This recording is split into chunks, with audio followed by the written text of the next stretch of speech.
Hello you guys, welcome Dragonflies. Welcome to my channel. If you're new, my name is Jai. We are back with another video from Stephen D. This is a creepy panhandler at college. Has a crush on moi. So sit back, relax, get your snacks, all that other great stuff, and get comfortable. Let's watch. Today's video is brought to you by Wondershare Filmora. I know many of you want to get into making videos yourself, and Filmora 10 is a new editing program that's enjoyable, it's easy to always sing it. In the description to download Filmora 10 today. Yep, Filmora's where ready to be. Wendell was a panhandler near Tessa's college, always singing opera music. Even though it was clear he was begging for money, she always thought it was admirable, so she gave him $1 each time. She would occasionally strike up conversations with Wendell, and he would blurt out that he almost went to college on a baseball scholarship, but his terrible life choices ruined everything. Oh, sorry to hear that. I play volleyball, not for a scholarship though, she said. See you around, okay? Once, Wendell called her over as she was walking with her advisor. She didn't want to be rude, so she gave him a quick hello and introduced them to each other. Immediately after, the advisor pulled Tessa aside, asking how the panhandler knew her name. She explained their little friendship, but he said, "You shouldn't forge friendships with the homeless population in the city, or even give them money because they tended to have criminal or addictive histories." She did take a mental note of this, but the very next time she talked to Wendell, he was really irritable and distant. So your boyfriend, you two live together or what? Tessa had no idea what he was talking about. The guy I met from yesterday you were walking with. Tessa explained he wasn't her boyfriend, just her academic advisor. All of a sudden, Wendell wasn't irritable anymore. He was as chatty as he'd ever been. It was around then that Wendell started bringing her gifts every day whenever she passed by. Tessa decided to take it, but her roommate did remark that it was weird. "Come on, it's just a flower, it's alright," she said. Her advisor once again brought it up to her, and he was worried she was being manipulated. So she took their advice and decided to distance herself a little. But very shortly after, classes were all online. About 3 weeks into being back home, Tessa was watching a friend's Instagram story when she heard Wendell singing opera music in the background. "Aw, I forgot all about him. Hope he's doing alright," she thought. But then she noticed the background wasn't near campus, but closer to her hometown. A girl from her college messaged Tessa and said, "This is going to sound really weird, but I feel like I should say something. I was downtown and a beggar asked me about you, like specifically you. He knew you were on club volleyball and your major. I didn't tell him anything, but I thought you should know." Tessa was pretty alarmed at first, but once they talked, she learned her friend was wearing a sweatshirt from their college.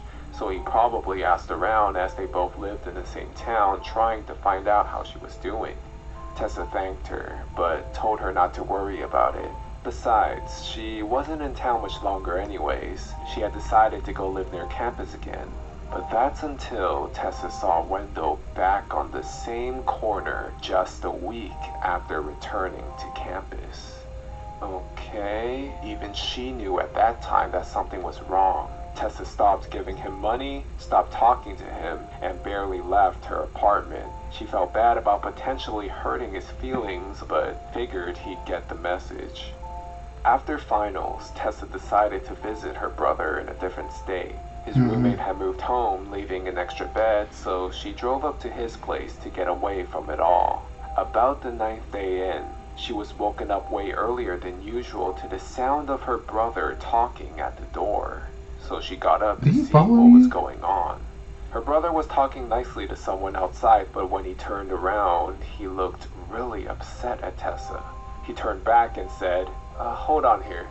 Tessa's brother immediately got in her face, saying, "Mom and Dad are gonna be so mad at you." She had no idea what he was talking about. Was there cops outside?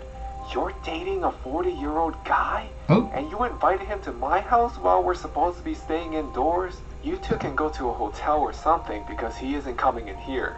Wait, what?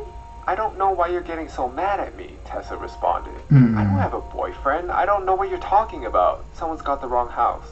No, he didn't just vaguely say he was here for his girlfriend. He used your name. He said you guys had a fight and he was here to work things out. Feeling even more confused, Tessa finally did the obvious thing and looked through the peephole.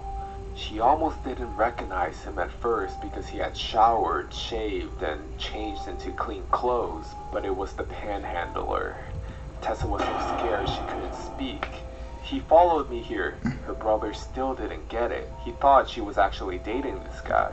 He went to the door and told him, "Hey, I just checked. She's not here anymore. She must have packed out this morning. You should do the same." Wendell just stared at him and said, "You're lying. I heard her in there. Tell her I'm sorry. I don't know why she's been avoiding me, but I got cleaned up for her and I'll take her anywhere she wants to go. Tell her that. Tell her, and don't lie. I'll know if you lie." Tessa was watching from the corner, and it sounded like he was walking away. But instead, he was going over to the window, and then she saw him staring. His eyes were bugged out of his head, and he looked like he was just disconnected from reality. He started banging on the windows, shouting, "That's my girlfriend! You can't keep her in there! Let her out! Let her out! I'm coming, baby!" Tessa was in shock. She was too scared to run or even move. Before her brother could charge out the door, Wendell punched through the window, and his hand was covered with the glass, and there was an eerie moment of silence when nobody moved. "Damn it, call 911, he said, while he leaned against the door which Wendell was now repeatedly running into. Tessa called them on the phone, and within 10 minutes, the police arrived and arrested Wendell without resistance. He kept trying to tell them his girlfriend was trapped in the house and he'd come all this way to save her. Tessa's brother was even momentarily handcuffed and had to explain to them that he hadn't taken his sister hostage. As they carted Wendell away for arrest, he started singing opera music. Tessa learned a lot of important common sense and life lessons from this horrible experience. But most of all, Wendell, let's not meet again. Right. I mean, Tessa was doing the right thing, giving a homeless man money, and the Panhandler got the wrong idea. It's just like, what's your problem? What is your problem? What is your problem, Panhandler? You follow me all the way to my house, my brother's house, I know where I live. Wants to stalk me when I was getting out and driving there. And how you get a car? So tell me guys what you think. Like, comment, and subscribe. Have the most awesome positive day. And until next time, guys.